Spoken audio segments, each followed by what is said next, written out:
Hello, this is Jana, and I'm here with another of our famous monkey stories. As you'll hear, this is a particularly speedy story. Quad Monkey. The jungle is by and large a peaceful place. The animals enjoy the music of the cicadas and the birds, and occasionally there is a trumpet or a distant roar. At the beginning of our tale, such trumpeting was scarce, as the elephants had set off on their annual migration beyond the great mountain, leaving a serene stillness in their wake. Until one day, this peace was shattered by a harsh buzzing sound.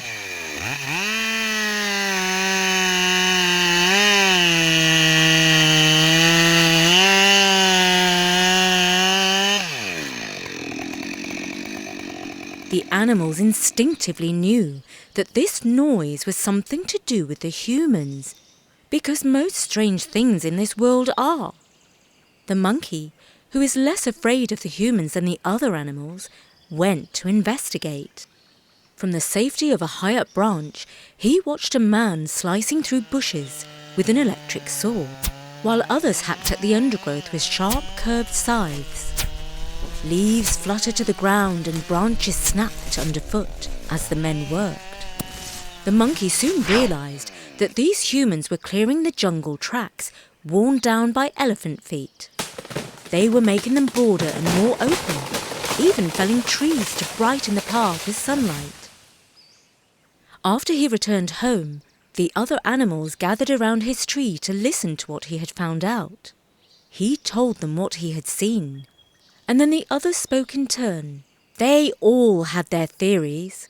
The bear was the first to give his view, all the while having a jolly good scratch against a tree. "It's about time we had some decent roads through our jungle. The state of those jungle tracks is atrocious." The majority of the animals did not share the bear's enthusiasm. The jackal, pacing nervously, raised his snout and warned.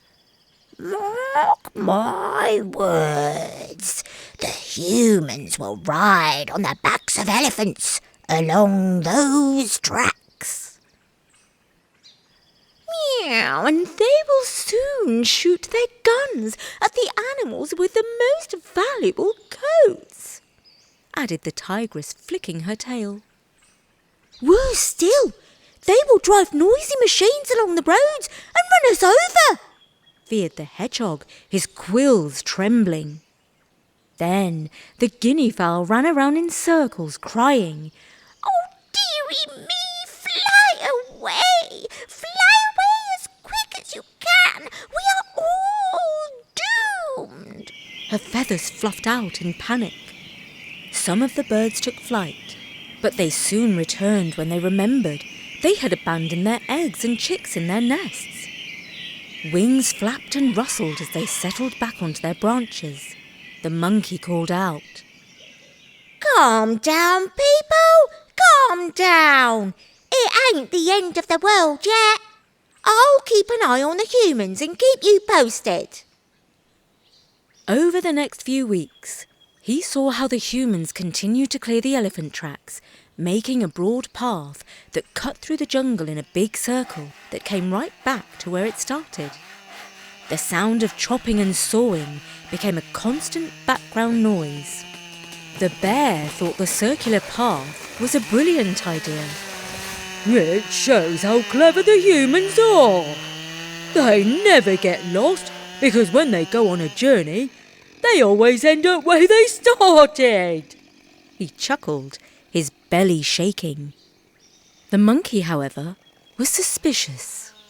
"I'm not sure why they're going round in circles, but I will find out," he promised, scratching his head thoughtfully. And it wasn't long before a different sort of buzzing sound woke the bear and the monkey one morning.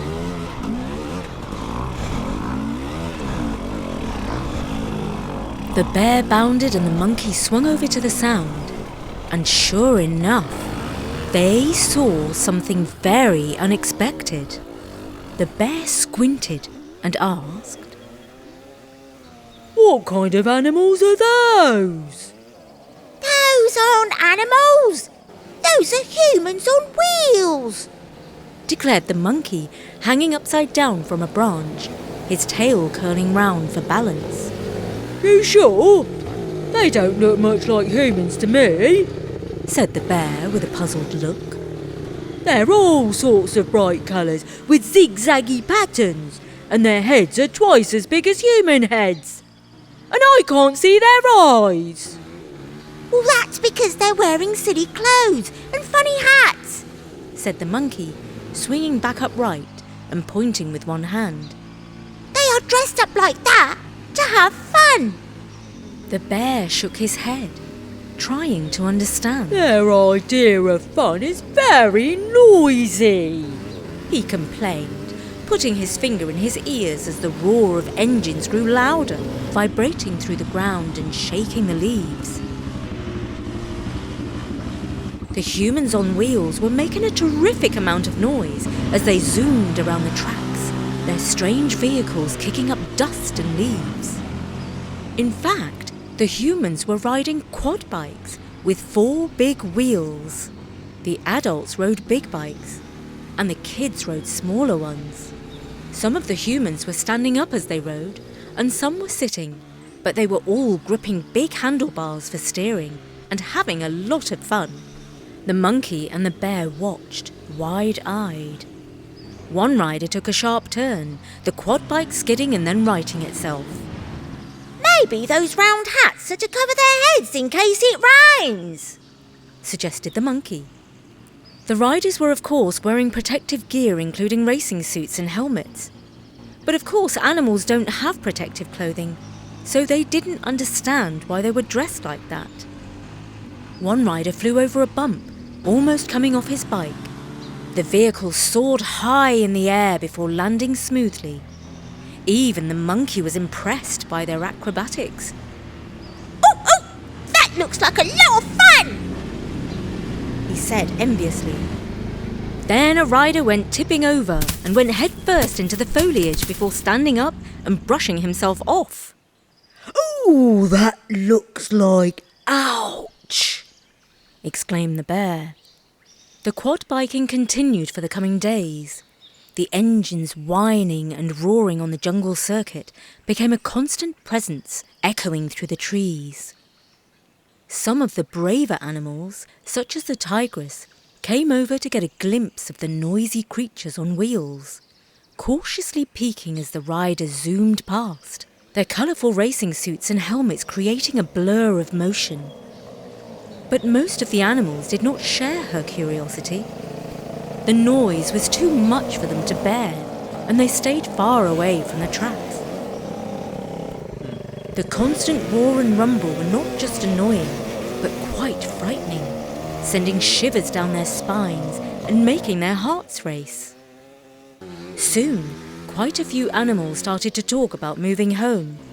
Because who wants to live with noisy neighbours like those quad bikers? But the monkey was fascinated by the thrills and spills of the quad racing and sat on a branch watching, becoming more and more green with envy. Often he said to the bear something like, Oh, humans have all the fun. Wish I could have a go, don't you, Bear? "Well, I'm not sure about that," said the bear. "Do you think they've got those zigzaggy pants in my size?" So that's the first part of the story. Do you think the monkey is going to get his paws on a quad bike and race the bear around the jungle track?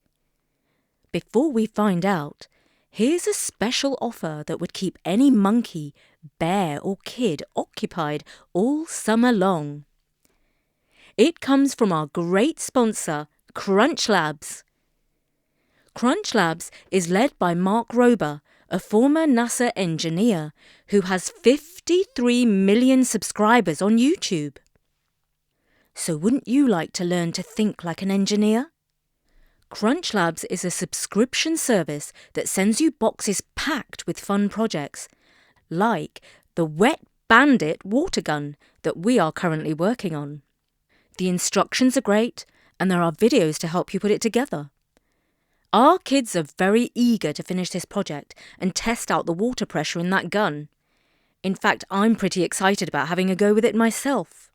Join our family and sign up for the 12-week virtual summer camp. You get a project box every week for 12 weeks and learn to make loads of cool toys while expanding your engineering brains. I can also tell you that the monkey in our story is very intrigued. He wants to get his paws on a box to build a water gun, to learn all about water pressure, plumbing and valves, and of course to play a prank on the bear. So purchase this limited Camp Crunch Labs subscription and get 2 boxes free, worth $60. Go to crunchlabs.com/story to sign your kids up for Camp Crunch Labs today. That's crunchlabs.com/story. The idea of riding one of those strange bikes grew and grew in the monkey's mind until he was thinking about nothing else all day. Not even bananas. And he dreamt about nothing else all night. In fact, he would wake up in the morning saying, "Boom, boom, boom!" And he would swing through the trees saying, "Meow,"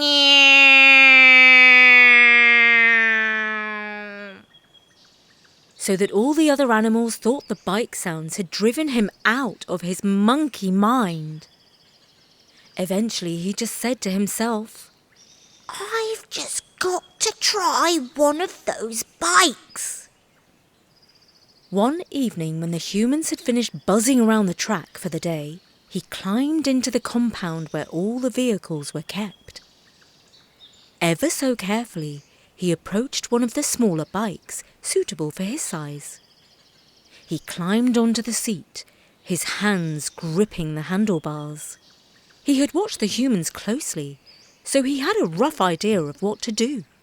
He pushed a button, and the bike roared to life, making him jump. Woo-hoo-hoo! He exclaimed, his tail twitching with a mix of fear and exhilaration. He twisted the accelerator tentatively, and the bike jerked forward, almost throwing him off. He held on tightly, his eyes wide. This is terrific! He called out. But the better he got at riding the bike, the more frustrated he became, because all he could do was ride around the compound. What he really wanted was to whiz around the jungle tracks like the humans did. He drove up to the gate, jumped off the bike and shook it. The gate rattled, but remained firmly closed.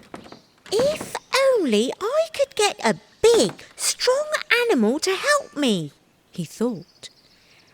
Like a tigress. No, I don't think a tigress could bite through the gate. Or a bear.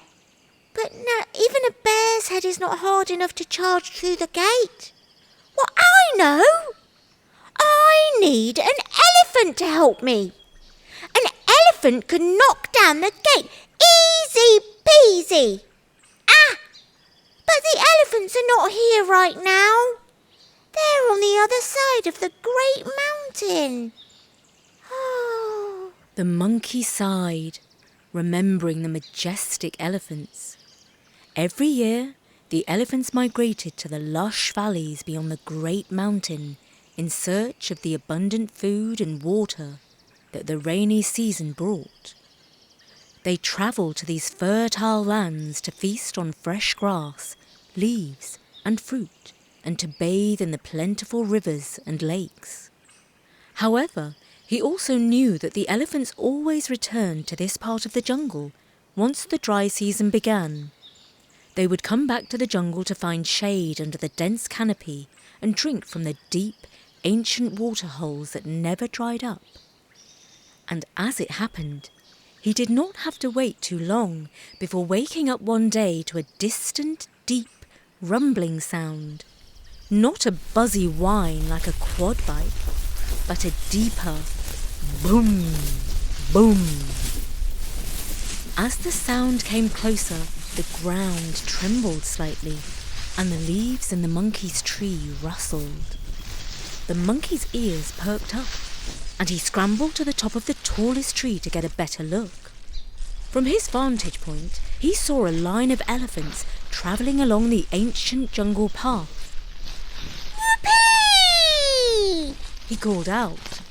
Sure enough, as the minutes passed, the mighty silhouettes of the elephants began to appear through the trees.